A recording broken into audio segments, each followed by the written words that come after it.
enhancing the services of new KCC.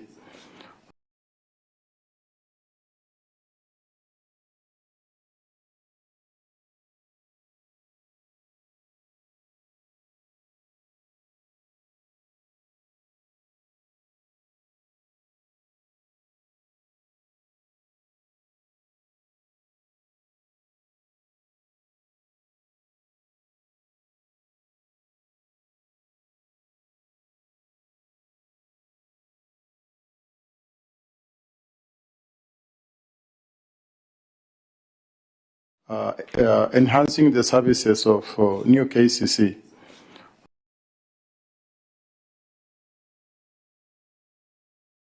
To go towards enhancing the services of new KCC.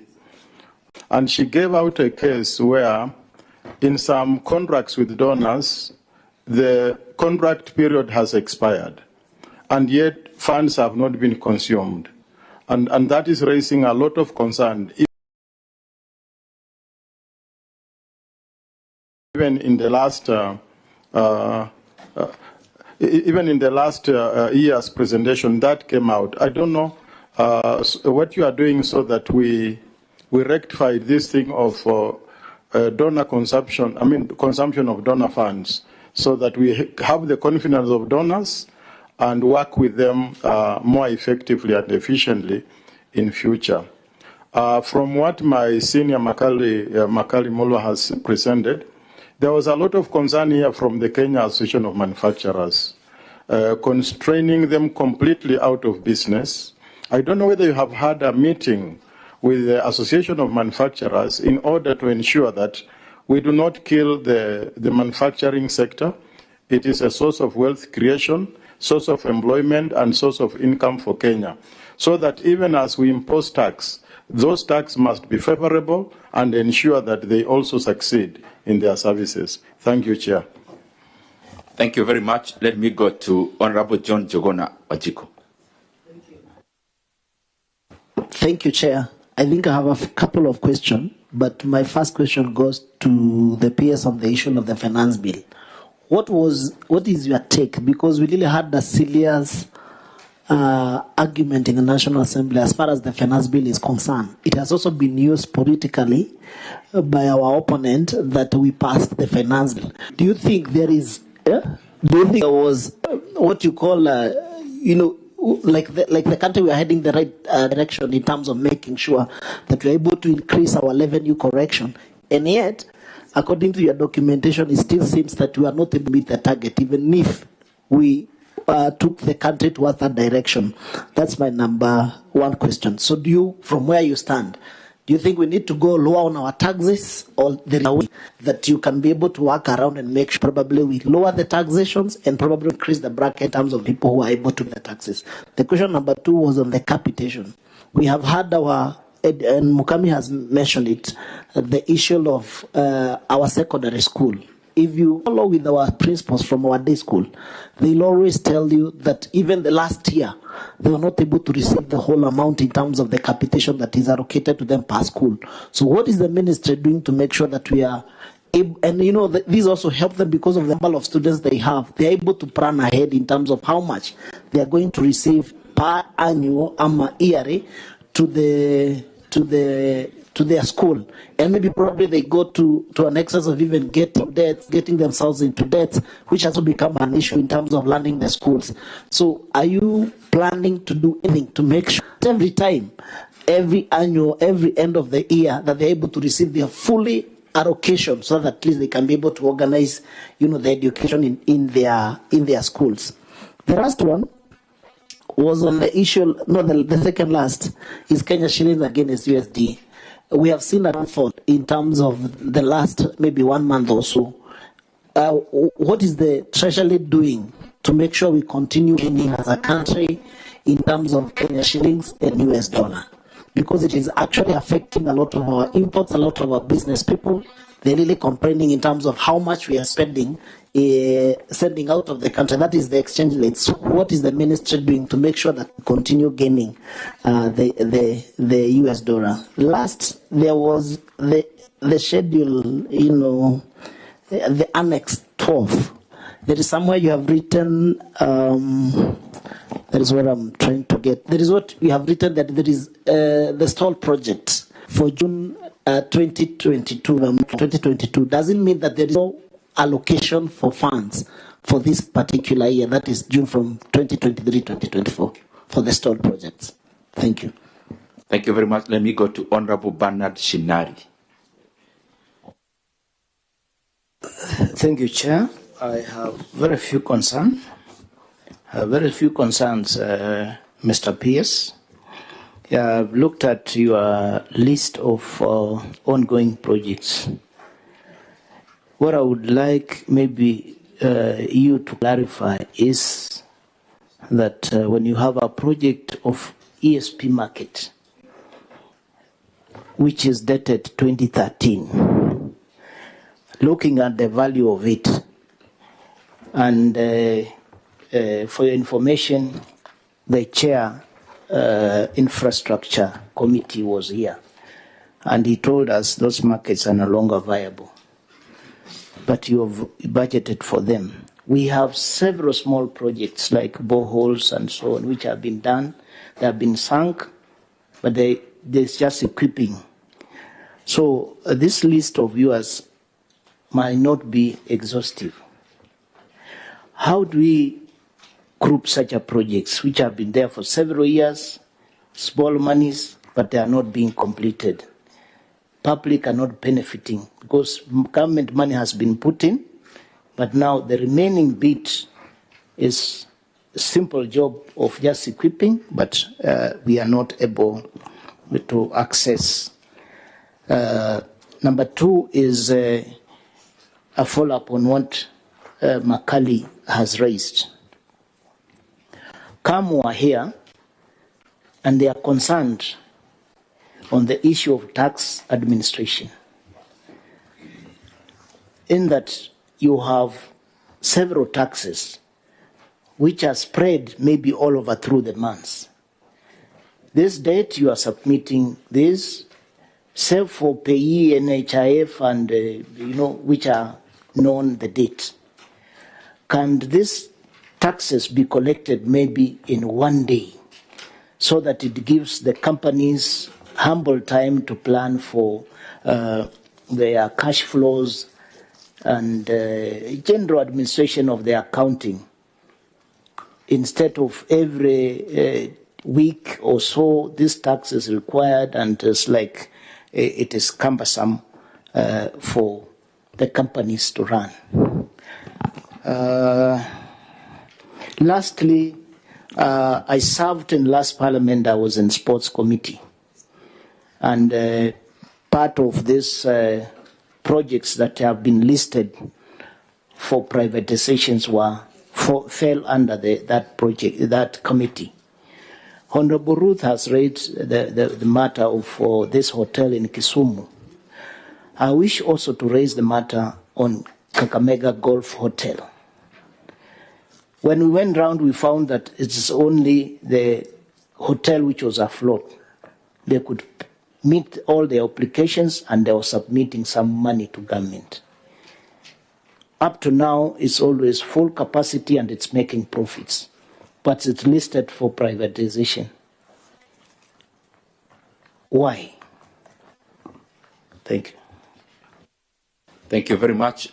We can now give the PS a chance to respond. Karibu sana PS. Yeah, thank you, Honorable Chair and Honorable Members. And maybe you may not, depends with you, but you don't have to be sequential. You can bundle together those that speak to the same thing. Yeah, okay, so I will seek the support of my colleagues who are the experts in their respective areas. I have a point of order from Honorable Atandi. Chair, I don't intend to disrupt the PS, but there's something which is just urgent about the figures, which I think you can look at as you respond. Bwana PS, the overall expenditure net lending is projected at 4.188 trillion. That is from your presentation. But the overall budget projection is 4.1 4.143. 43. So there is a surplus of about 45 billion, which is not being accounted for. That's what I wanted you to clarify as you make your presentation. Thank you. Proceed, PS. Okay, that's noted.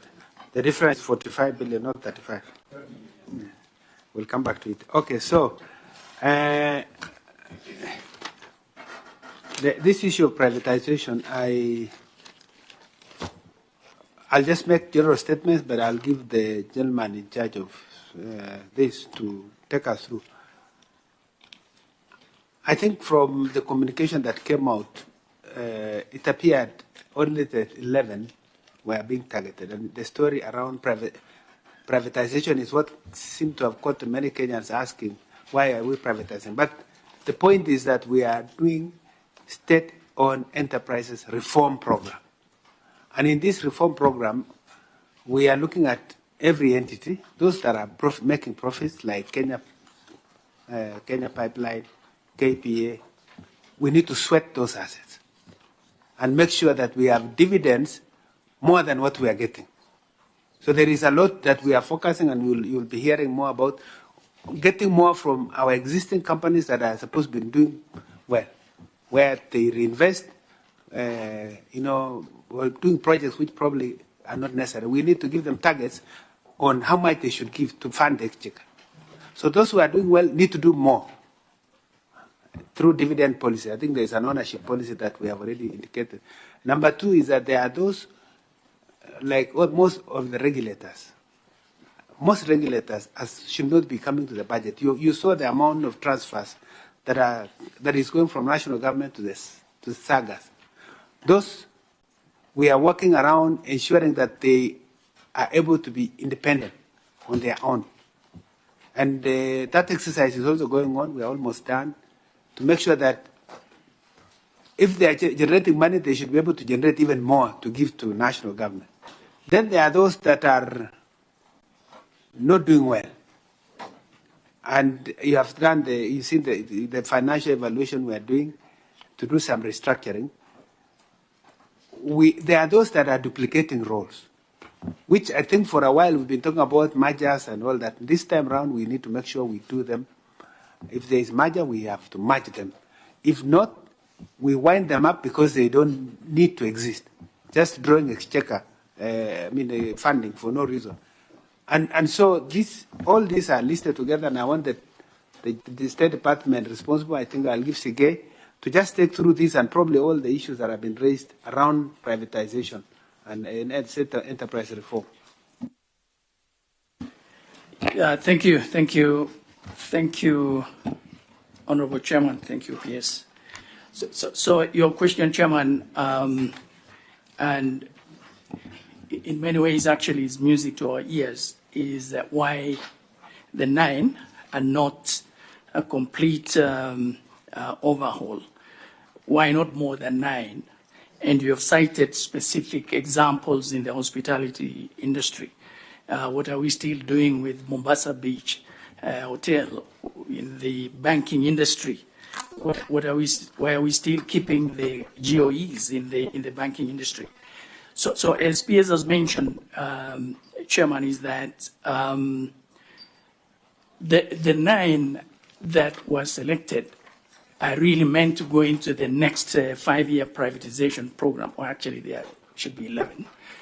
And we are on course, Chair. Sorry, Bwana for interrupting.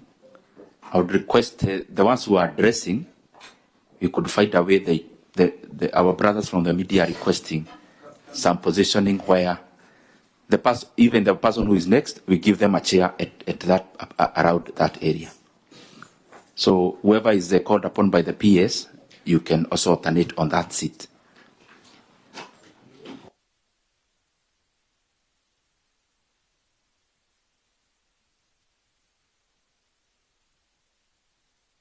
I hope disrupting your boss does not mean anything about your salary.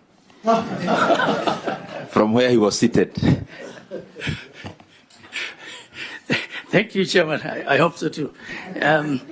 So why not the entire portfolio of them? for privatization.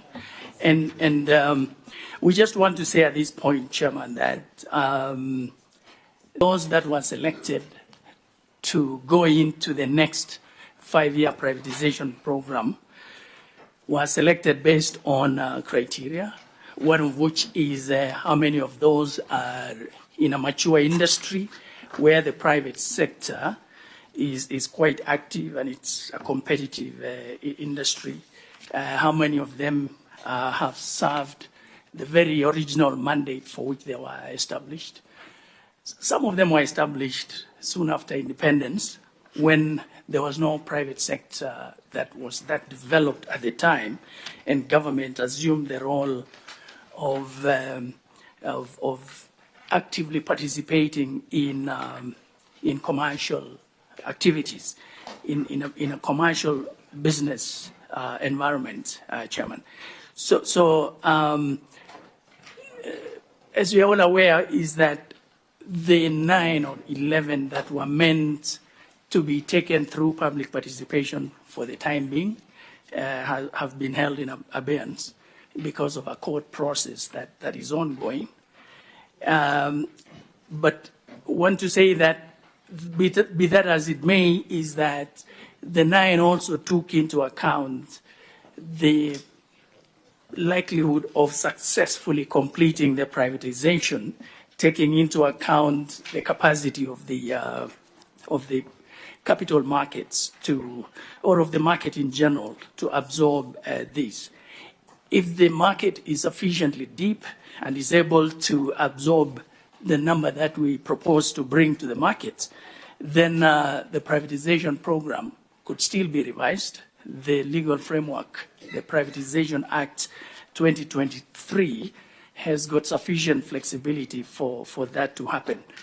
But on the specific ones that you mentioned, Mombasa Beach, in fact, Mombasa Beach, Ngulia, and Voi, Safari Lodges are all one, actually.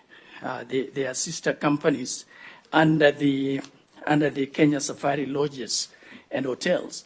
And we just want to say that the approval process for their privatization was already complete.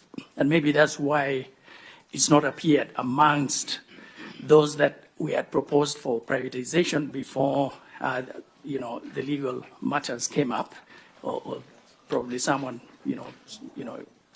took the matter to court. So just to give assurance, Chairman, that there is nothing more to do about the hotels because the whole process in itself was complete, except the case of Sunset, Kakamega Golf, Cabernet, Mount Elgon. I think there's another one that was recently approved by the cabinet under the current framework of the privatization law. And those should be going to the implementation stage anytime now.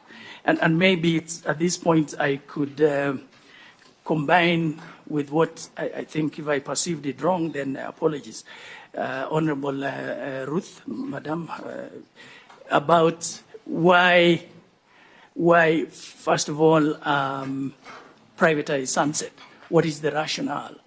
And in part, the rationale I tried to give around the industry in which that operates, and that of course applies also to the question by Honorable Bernard around Kakamega Golf Hotel as well. And Kakamega is doing well, that's fine, and is paying a dividend to the shareholders, mainly the county government of Kakamega and the national government, perhaps. And Sunset Hotel performance has been mixed over the years, but by and large, it's not a case that worries us. Now, the whole idea behind handing them over to the private sector is to give them a chance of better managerial capital, better investments in terms of, if called upon as shareholders to capitalize these companies, with all the constraints that we are facing, as PS has explained in the course of his presentation, then we fear we could easily expose these companies to risks. So in a way, privatizing them provides the chance to future-proof them for that matter. And if we look at the private companies in the same industry that are thriving and making returns to shareholders that far exceed that which we are getting from these investments, then in a way it makes a case for their privatization. Finally, I think there was a question around KQ.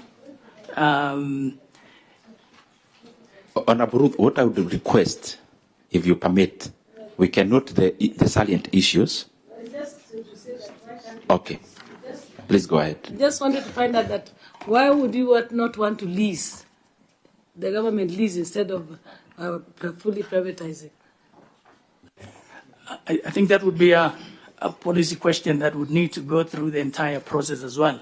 But just to say that where we are today in terms of the proposal has taken into account the objectives of the privatization. Why would this particular entity fit the criteria of the objectives that we want to achieve? And based on that, Sunset Hotel happens to have met those requirements. There was also another question on privatization before I go to KQ, and that is New KCC. Why can't New KCC be privatized? And that was by Honorable Daktari. Apologies, your name escaped me. I just want to say that New KCC, in fact, is one of the entities that are slated for privatization. And they are in the current program, which once we are through with the court process, then would be going through the entire process of public participation to receive people's views on that before the final decision is made. How much money given to KQ? I need to get the exact figures, but just to say that the last time direct funding was extended to KQ was in September 2022. I can't recall the figure, but all I know is that it's much less than what was in the approved budget for KQ. But you mean including the obligations, financial obligations, paying for the guaranteed debt? Yeah. Honorable Chair, let me reconfirm. I hope I will in the course of this, as we answer the rest of the questions. But direct exchequer funding in form of government support was last made in September 2022. It's not happened since then.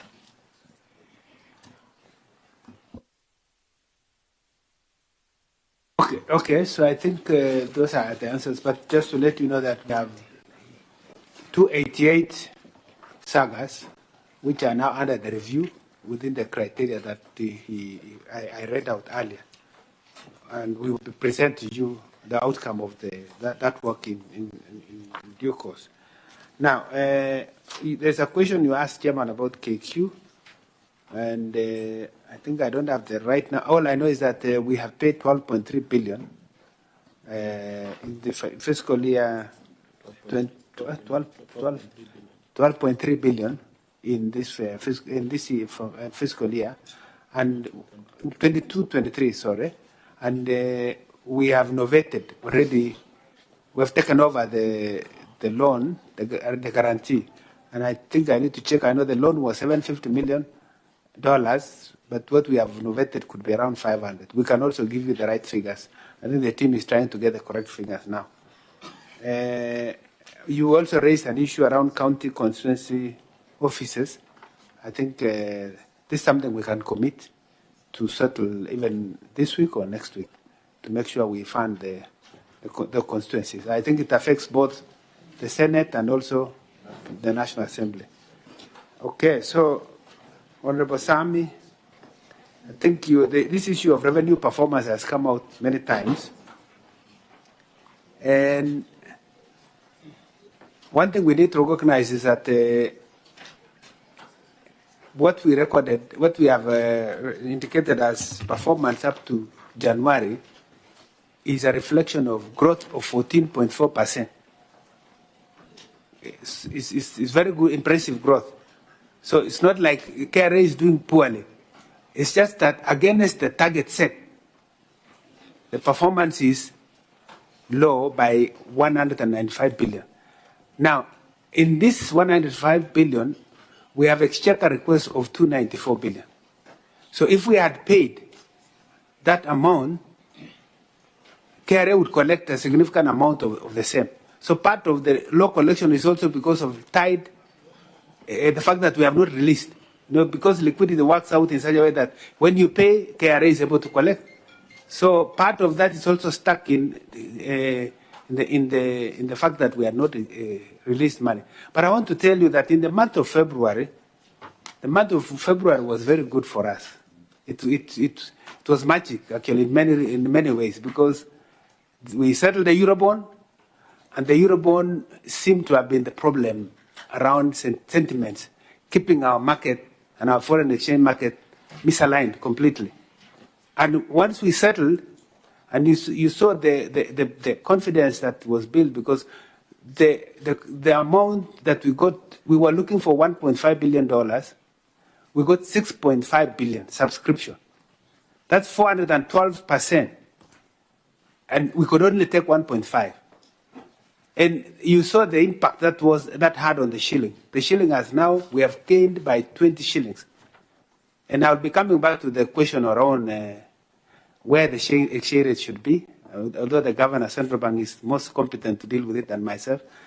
But the second point is that immediately after we settled the Eurobond, we were able to issue an infrastructure bond that also raised 288 billion, which was oversubscribed by 412%.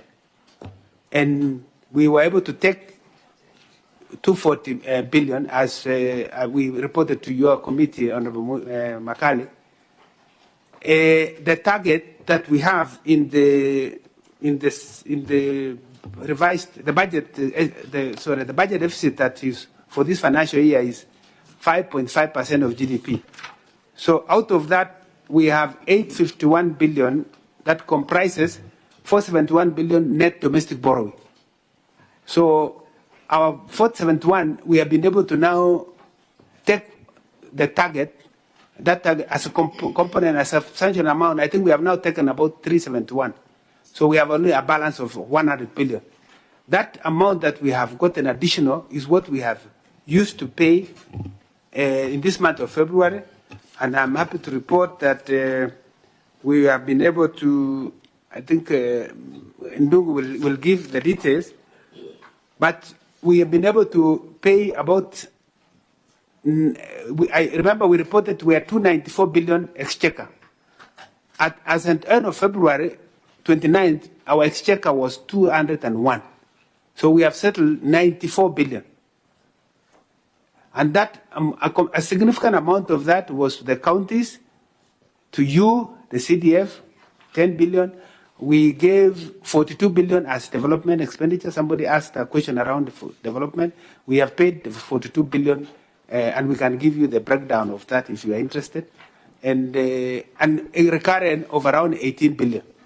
I will ask Ndungu probably to correct me in case I'm wrong, but he can just provide on how that is meant.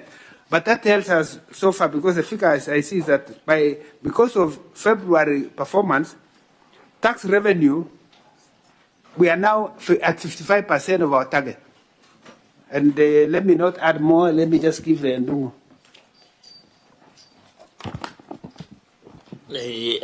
Just to confirm that the numbers cited by the PS are correct. What we realized from the IFB, the infrastructure board, were able to fund majority. Oh, you still go there. Can you see? That's struggling. Okay.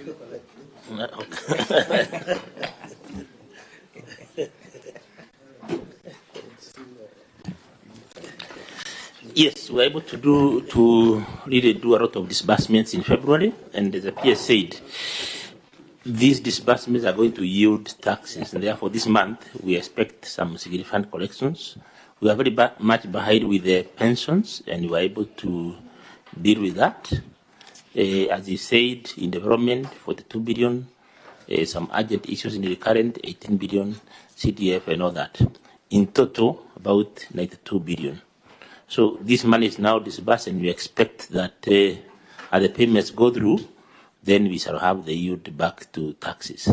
So this was yes, February was quite a phenomenal month. Thank you very much. Yeah. Just to add that of this 201 billion that is now exchequer before Treasury, we have for recurrent for ministries around 82.6 billion, development 42.9, and county governments about 50, which we are in the process of sorting, and then pensions 26. We have also made very good progress on pension funds. PSS is completely paid, and nearly only this amount of about 50 billion have been sorted. And then there is a lining of financing coming up. The DPO is the Development Finance, call it Development Policy Operations, DPO, is on the way. We are expecting about 1.5 billion. We have the IMF program. The IMF program is also, the second phase is on. Of course, we have a mission coming in April. And so the lining of financing, we see it as good for the rest of them for the year. And so we expect that this revenue performance should prove, given improved liquidity that we expect. Now, we also have, I think I need to come back to the question of supplementary. Supplementary is done because your budget is not moving according to your initial plan. So you come back to do supplementary. The first supplementary, we were aware, and I think we let you know, that even as you passed the budget in June, where you gave a budget deficit of 4.4, it was 4.4, yes, 4.4%. But we knew that we carried over 134 billion exchequer funding we didn't have. The exchange rate was also weakening at that time, and interest rates were going up. So by the time we came back in October, what we did in supplementary was to actually maintain the initial budget of 4.4%, the deficit. Only we accommodated the additional pressures that came from weakening of the shilling and interest rates to the tune of about 148 billion. And that is what took the budget deficit from 4.4% to 5.5%. I think I see a number of 5.6 now. There was no other accommodation of additional expenditure. And now, in line with our desire to do fiscal consolidation, the upcoming supplementary is going to be seeking to reduce the budget deficit from 5.5 to 4.7.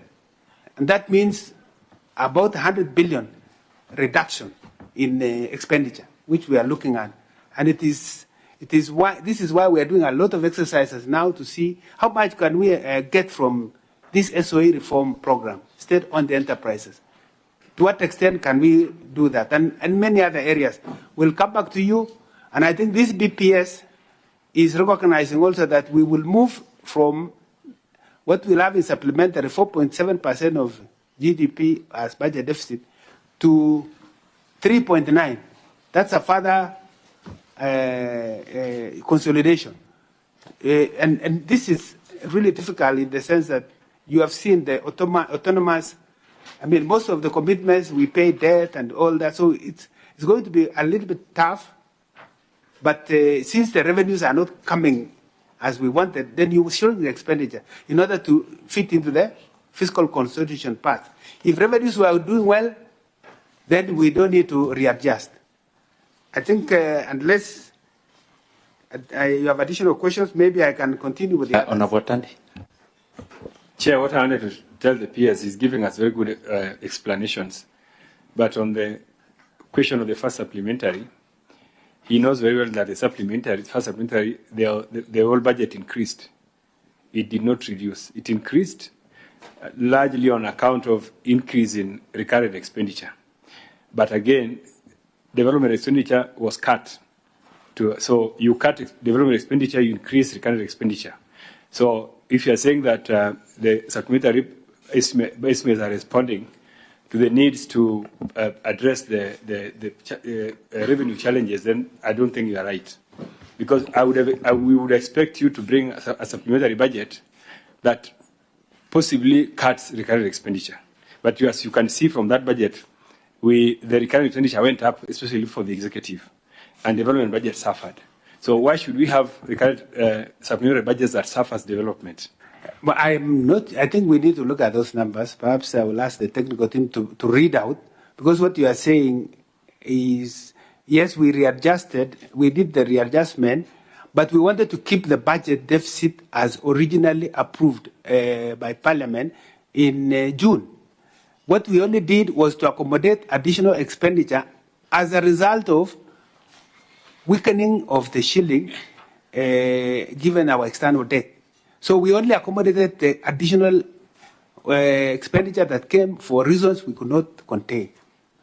But there was no additional expenditure over and above the 4.4 which you had approved earlier. These are the figures, Mheshimiwa, you can check, and maybe we can do an offline so that I can explain to you more. Yes. We can proceed. I think the one Honorable Atati is referring to is the amount of money we added to the education sector, which was very important at that particular time.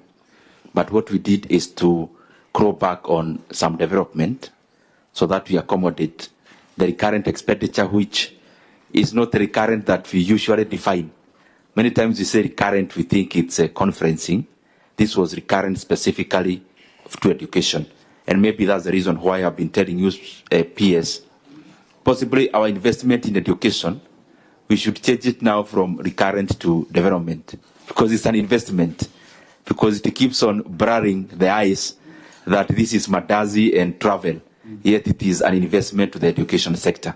But he's right, as you are right, so we can proceed. Honorable Sami also asked about the regular use of Article 2 to 3. I think the question that has come up, we are doing our best at the National Treasury to restrain from its use. In the cases where we have used them because it's necessary. I think it is within your powers as a National Assembly. If you want to tighten the regulatory aspect of how we use it, I think we will be guided by what you decide. But I think we use it responsibly to the extent possible, and where we haven't, we are sensitive also to what we the criticism that come. We will respond and adjust accordingly. But on e-citizen, I want my colleague here, Ndungu, because he has been in charge of e-citizen, to answer this question on ownership. Chair, I think the benefits of digitization of government services is becoming obvious. We all agree that the e-citizen is going to be a revolution in terms of digitization. We acknowledge that there were challenges before with the e-citizen. These challenges have been overcome over time. There was a legal case, which had been now midwifed by the Office of the Attorney General, and the case has been settled out of court. We have now seen the onboarding of more services, and we acknowledge the teething problems that were there. It was a big bang. So a lot of entities that were coming on board, dealing with the resistance to change and all this. But I can tell you that up to now, we do not have any delays in settlement. We are settling the funds to the respective accounts of the Ministry of the MDAs, concerned agencies, twice per week. The process of automation of the settlement process is ongoing, and that issue of delays should be overcome once and for once that is completed. Chair, I think the Big Bang had its own challenges. These teething problems have been solely overcome. And from where we sit, through a very clear, elaborate agreement that was signed off by the parties concerned, including the Attorney General, e-citizen now belongs to government. Thank you. Okay, so, Honorable Chair, I think I want Anyona to be next to me here, so you can switch. This issue, I wanted my Director General also to help me on the numbers for Honorable Sami. I think. Thank you, Chair, and thank you, PS. I just wanted to speak to the issue on the movement and supplementary. And if you look at the budget estimates that were approved by Parliament, to keep an eye on is, because the point that the PS is making is that there was a significant increase in the debt service cost. And the item there is the interest payment for both external and domestic debt. And if you look at the numbers, the domestic interest moved from 175 billion under the budget, while the and then for the that's the total domestic and foreign interest. Specifically, the domestic interest moved from 628 billion to 646 billion Kenya shillings, while foreign interest payment moved from 146 billion to 272 billion Kenya shillings. So you can see there is a significant jump. It's not really, and that is captured under recurrent expenditure. So the movement was largely, even after taking into account, Chair, the expenditures on education, the significant movement was on the debt service cost. Thank you. That's it. You can continue. I think maybe the other one was fiscal framework. On the fiscal framework. You understand the one I'm talking about? Which one, Chair? If you can clarify. The one for the gap. On revenue and expenditure. Yes, Chair, there is a misalignment, and this is a work in progress, Chair. Is to do with the 2024-25 projections. So if you look at the ceilings that were issued, because there has been also discussions going on to pin down these numbers, there are some numbers for the line ministries. When they submitted, there were ongoing discussions on the movement in those numbers. So when we capture in the fiscal framework, we capture the more realistic numbers, which are refined. So you would see in the budget policy statement, there are numbers on the projection, say for A&A, that are slightly maybe higher or below the A&A in the ceilings, but it's informed by actual discussions and confirmed revenue collection initiatives, and by the time we finalize the budget estimates, it should be those would be aligned. Chair, it's just work in progress that reflects, and we are happy to even engage and share the numbers. We have specific misalignments, about 44, I think it's 44.6 billion. Yeah, we can share those numbers and the lines where they are, and we can demonstrate where the discussions are ongoing. Yeah. Thank you very much. Those ones we have seen, they are just minor issues which I am sure will be corrected. We can proceed. Okay, so we have this issue on external account. I think the issue was around of exports. Yeah, it's true our exports are not performing well, and the priority now of focus is to focus on exports and FDI. And perhaps in an appropriate moment we can discuss that. But you can see through better, we are trying to see how to focus more of the access of products. We have an integrated national export development and promotion strategy, which is guiding the implementation. It's our strategy to grow exports. And this is looking at goods and services. And if you look at that document, it's very clear in agriculture, there are specific targets, mining, there is areas on manufacturing, and quite a number. So, but it is true that the exports are not doing as good as they should be. And this brings me to the exchange rate, the issue of exchange rate, which I think Mheshimiwa was talking about, to what extent that we should work hard to bring the exchange rate low. Our exchange rate policy is one which is market determined. The policy is that it should be market determined, so the central bank should not be aiming for a particular rate. Its role is to ensure there is stability in the movement of the exchange rate, if it is weakening or strengthening or appreciating or depreciating, to smooth out any fluctuation so that there is certainty. Because what is important for players is certainty in the rate. And the rate needs to be competitive. It should be a competitive exchange rate. What's a competitive exchange rate? Is one that balances the interests of exporters and importers. Because for now, our exporters have gained. When the shilling was at 165 and you are exporting, you are doing very well. And if you are importing, you are crying. And I think the question is around ensuring there is a balance. And that balance is achieved through the market.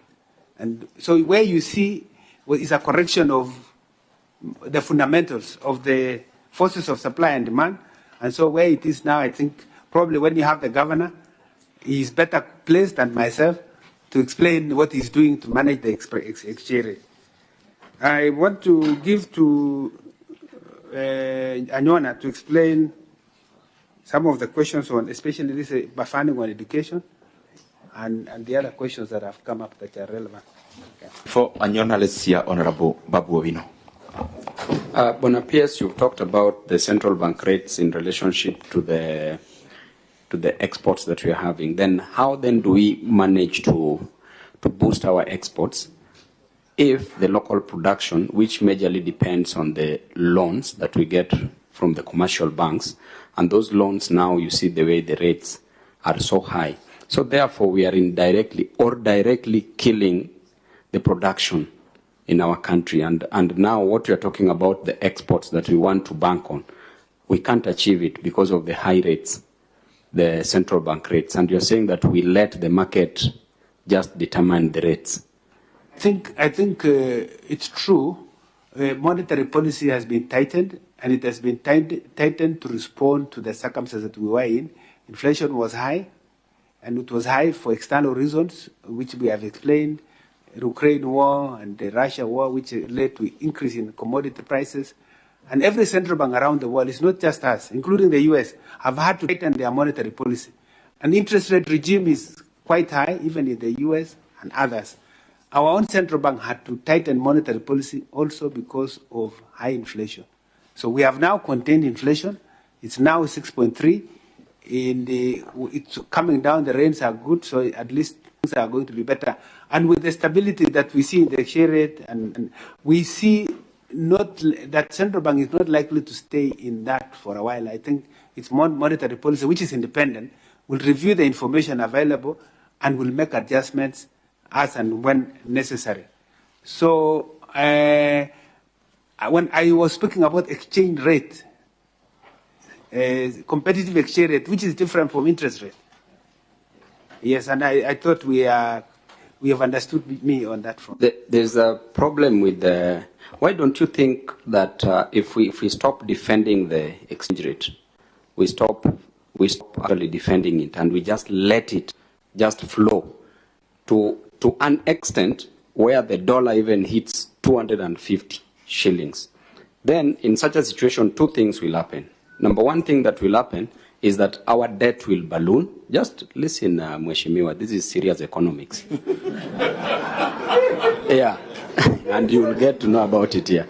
Now, if we leave it, then one of the impacts is that our debt will seriously balloon, and therefore we can decide and say that we will not pay the debts. There's nothing that they can do. And number two, if we are not paying the debts, and the exchange rate is high, which means that the imported goods, we will discourage consumption of imported goods. And therefore, we will treat the foreign absorption or the absorption, the imports, the absorption from the imports. We will discourage it, and we will encourage domestic production, because the moment we stop consuming the imports, we will now be encouraging domestic production, because the moment we stop consuming the imports, we will now be encouraging consumption of domestically produced goods, and that will make us grow. That is the only thing that will make us grow as a nation. I think so that we make progress, PS. I think so that we make progress. That is social science. This is a good discussion. Not economics. But maybe to just put more weight on what the PS is saying.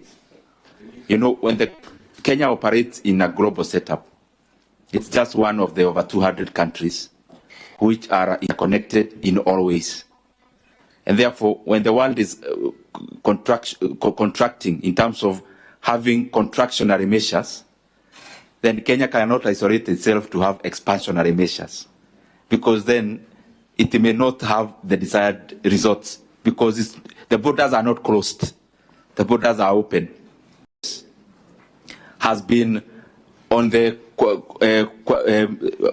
has been contract in terms of having policies that fight inflation and which cannot be expansionary on the same side. On the other hand, also, for us to stabilize our currency, we rely on import minus exports plus capital inflows minus capital outflows.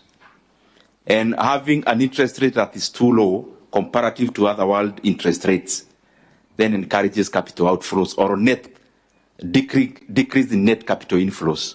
And maybe that is the reason why we have seen there is a correlation between basis points, increment in interest rates, and also stability in our currency, and especially on the capital account, which is, I think, bearing fruits. However, in the world, there is no way you can have contractionary and expansionary measures at the same time. You have to decide on the challenges you are confronting. You remove from the toolbox the tools that will help you achieve that.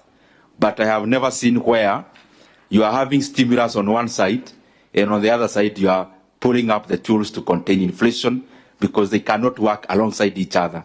But going forward, I think possibly in the next half, when we start seeing easing in the US, that easing will definitely reflect across all the other economies. And I think now on that side, Kenya, if we are able to achieve 5.5 in the first 2 quarters and 5.9 in the third quarter, when now we start qualitative easing, I am sure fiscally now, and all the other issues we are talking about industry, I think Kenya can actually even achieve double digit in terms of GDP growth. I think we are very lucky to have a community that has many economists. And thanks for explanation, Chair.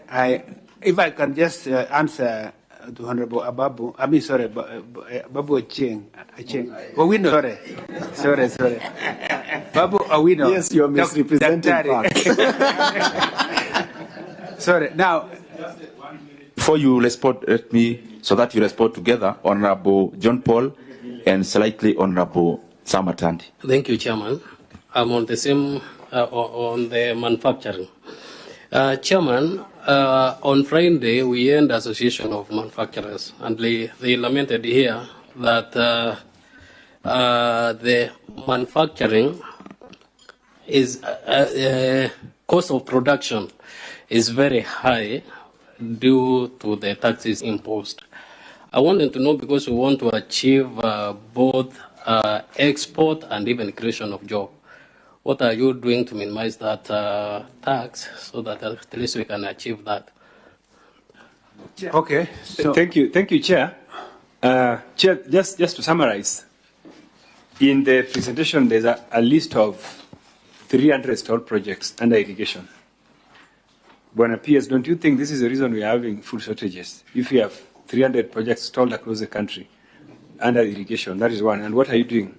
What are you doing to jumpstart those projects? And lastly, the question of balance of trade is, I think, is the reason why we are having these foreign exchange problems. But Buena PS, when we met the Association of Manufacturers, they gave us a detailed information about the imbalance of trade between us and our neighbors. Even our neighbors like Uganda, Ethiopia, Tanzania. We are a net importer, even within the region. So don't you think that the measures you have given us, especially celebrating February as one of the months that you are doing very well, are temporary? Don't you think we need something that is permanent, that is stability in this area of foreign exchange? Because what you are telling us about February are basically public debt inflows that came in. So what is next? Are you going to have regular infrastructure bonds to help us manage these foreign exchange problems? Because that appears to be the solution we have. Thank you. Honorable Washako. Mine is, I would really request my colleagues, there are many questions that have not been answered. Now we're adding questions on top of questions. So I think we give the PS the opportunity to answer all questions. Then if we have any issues to raise, we raise at the end. Thank you, Chair.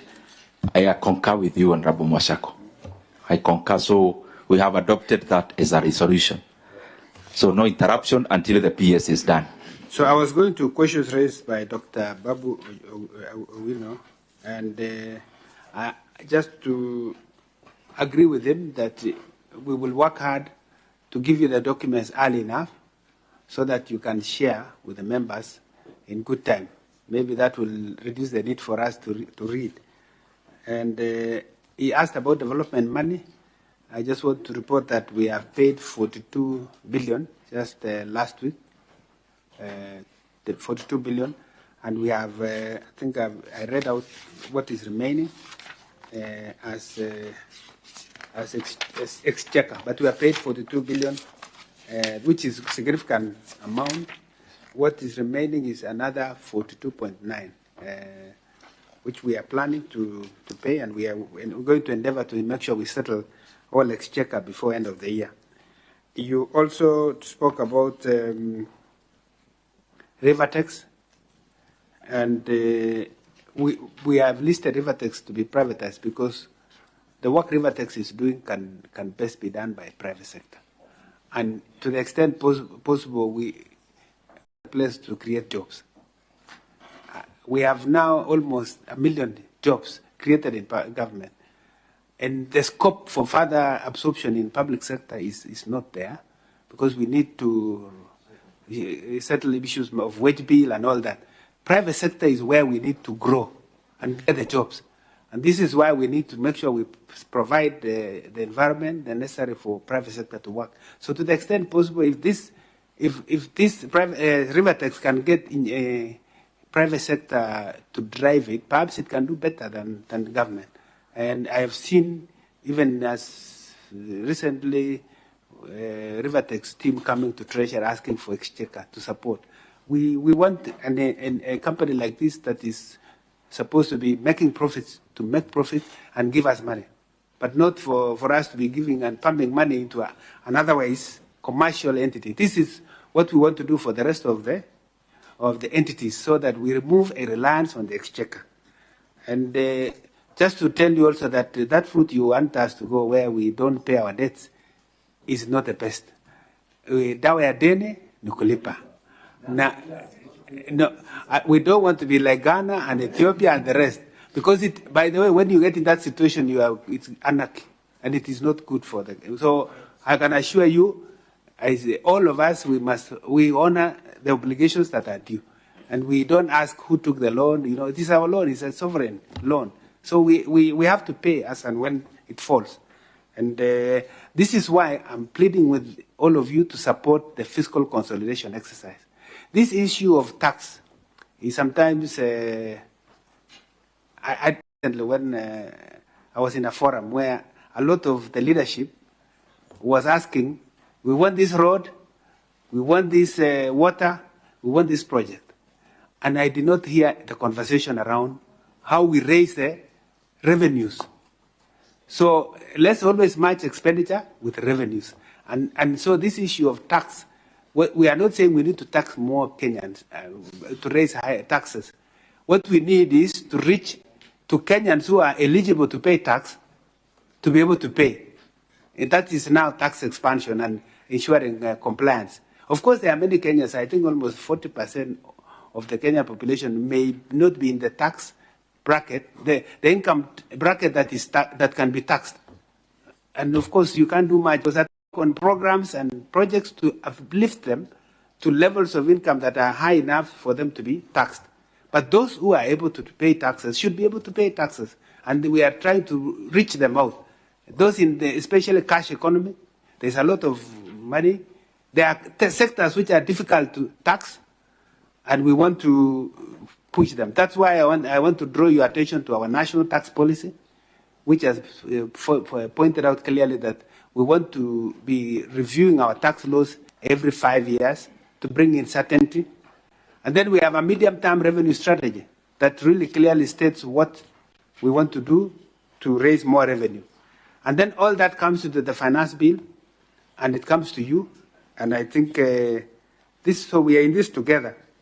I want to give Anyona the issues, to answer the issues around the budget, especially on education and the others.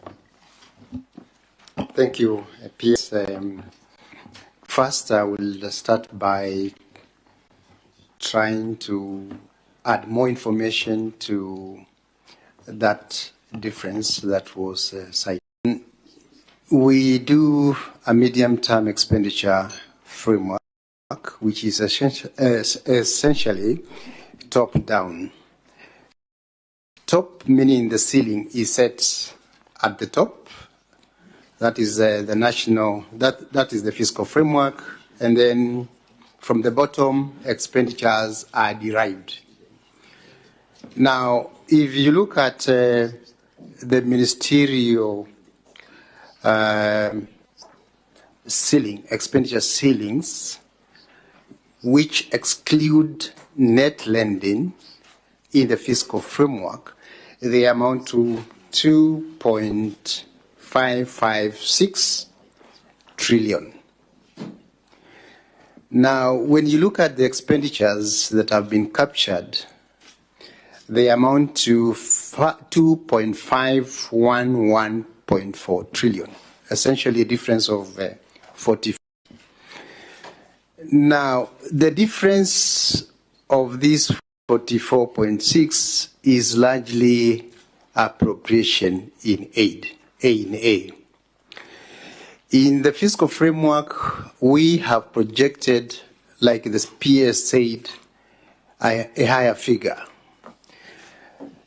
Appropriation in aid is an approval that is given to MDAs to raise and spend. Whatever they raise, they spend at source.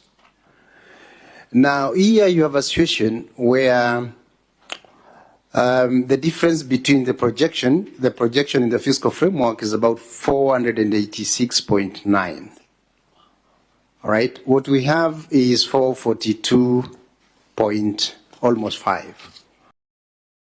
Is what ministries have told us when we engage them, that this is what we require. If you give them that 44.6, you're actually telling them, spend this money even when you don't need it. And so when it comes to expenditure, we then try to confine expenditures that are tied to A&A to what ministries have demonstrated as expenditures that can be justified and that can be absorbed. We don't just give because they have that capacity of spending. And like as mentioned by DG, I think as we get into the finalization, then we'll firm up that, and that should be sorted out. So I think that is the difference. Now, moving to the issues raised around expenditures, the additionals that came here. What sector working groups presented to the Treasury as request for additional funding is a number that you didn't even want to mention, but let me just mention. 859.5 billion. Of this, I think there is some requirement by the Ministry of Road of about 155 or so billion on account of those pending bills. Now, the actually the Ministry of Education, if you look at the policies that were implemented in the course of this financial year, and that in our growth in recurrent expenditures this financial year, the new university funding model, what has not been provided for in the coming budget is 49 billion. 49 billion. Is not a one-off, is a recurring expenditure. If you look at JSS, junior secondary, we are looking at 26.5 billion. 26.5 billion. Going to TVET, the capitations that Mheshimiwa Mokami talked about, I think both scholarship and capitation for TVET is 12.6. So education sector alone, from that additional, tells you that we really need to do something.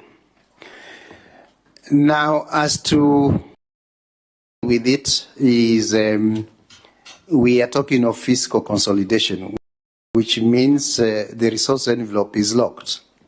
And you can only fund this additional pressure, especially the one under the Ministry of Education, by getting to the ceilings and trying to see how best we can rationalize and provide for this additional spending. So I think it is something that we need to see how, as we conclude the BPS, how we are going to address this recurring expenditure. We are in discussion in terms of how to.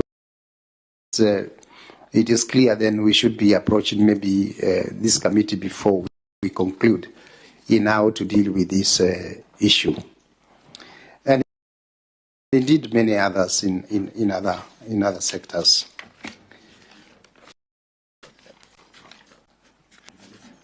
I think that's it. It was in education largely. The other areas were exchequer, which have been responded to. Thank you. Honorable Chair, I know we are pressed for time. I think generally most of the questions are answered. Let me just, there was somebody who asked, I think it was Major Dong, on this issue of A&F for migration.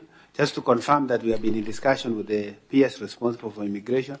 We gave him this week 1.2 billion shillings to settle pending bills, and we're going to make adjustments on his A&A so that he has sufficient funds. I think he asked for less, but now I think that matter is going to be sorted. Honorable Kasara, I think there was the issue of 9.4% that was, you are saying counties are getting 9.4%. This 9.4% is expressed as percent of expenditure. It's percent of expenditure, but the constitutional requirement is 15%, which is percent of revenue, shareable revenue. So if you use 9.4, it will be misleading, because 9.4 is saying how much counties are getting as percent of total expenditure. Most of the other questions are very much in line. Honorable Makali, you have the issues on CAM. We will engage CAM. And I know we have been having discussions with them, but we'll engage them, especially as we do the finance bill. It's this issue of taxation. Taxation is a matter of give and take, which sector, why, and we will come back through that when we are going through the finance bill. Pending bills, we have a team now in retreat to look at the pending bills. They are supposed to present to us a report by mid-March. And I wanted to draw the attention of this committee that we will be seeking And after discussions with the IMF, probably if we could accommodate the pending bills in the fiscal framework as one way of settling these pending bills, what is determined as payable. So we might want to do it in supplementary and also in this BPS. Honorable Chair, there are many other questions, but I see Dan Mashako, I think it was on friendly fiscal consultation. I think we have discussed a lot on that. So I think, allow me time. Thank you very much. Thank you very much. Members, lastly, we give Lekuton as the last one. The PS has not answered my question on the Finance Act 23-24.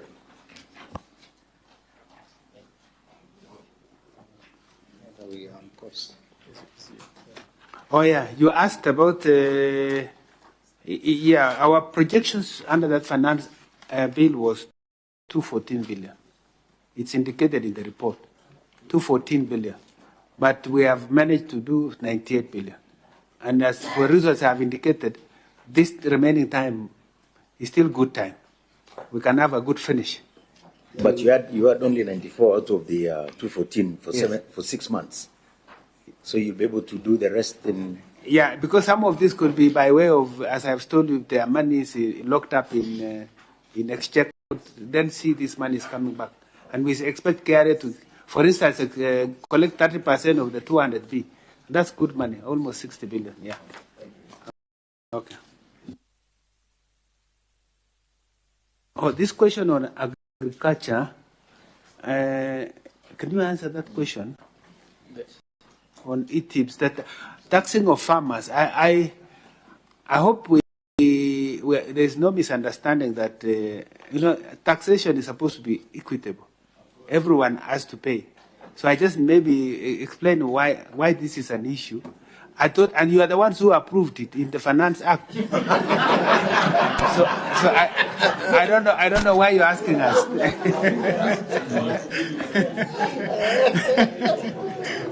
I think Honorable PS, I think Honorable PS, the one that Honorable Mwashako approved excluded the farmers of Udanyi constituency. Chairman, I know there's been mention of e-teams and how it is affecting farmers. I think e-teams is intended, Chairman, to improve revenue collection. And the only way that is if you have an end-to-end and everybody is in that platform. So I think the challenge with the farmers, and we've gotten that feedback, especially those who are dealing, say, with the grain handlers and also farmers supplying, like, for example, hotels, is that once you require, then even them, they have to register. So the conversation we are having with KRA is more about capacity building. Sometimes it is the fear of the unknown. Most of those products, Chair, attack zero VAT. So I think it is how do we facilitate farmers to be able now to do business with those that are compliant. And if we exclude, the more we exclude parties from this system, the less effective it will be for KRA to collect. It's in that context. I think the issue there is an issue on building materials. Building materials, Chair, remember in the MTRS and the National Tax Policy, we did say that of reviewing tax exemptions to make sure that those that we retain are those that are beneficial to businesses and to the country in terms of unlocking growth. Now, there may have been one or two that may have affected the sector on the building materials, but we are addressing that with a view to ensuring that they are not harmful to businesses that would then generate jobs and growth in this country. So it will be specific, and we are requesting that those that are affected through the relevant ministries, they provide also justification as to why we should sustain some of these. So some of those are being reviewed. There may have been one or two, and it was not in the Finance Act. I think some of them were affected through the EAC process to reverse some of those, Chair. Thank you very much, Wenda and the PS. Our request as follows. Looking at the time now, it's it is past 3. And members, will be considering the report this afternoon. You'll guide me whether it's before or after lunch. But by the look of things, it must be after lunch. So what I request, so that we do not tire everyone and we all miss lunch. Lunch here is served, I'm being told by Dan, they are almost closing, so that we don't also queue for too long, all of us, as we wind up the other business, so that there is efficiency even at the dining area. Maybe we can release our staff and some teams from the National Treasury, maybe except the PS, Mwenda. Actually, that table, the way it is, you remain. The ones we are facing each other. The others, we can excuse them because we don't want our visitors to miss lunch. And they are almost closing. Then we'll be joining you shortly. And also our, asanteni sana for covering us very well. Tunashukuru sana.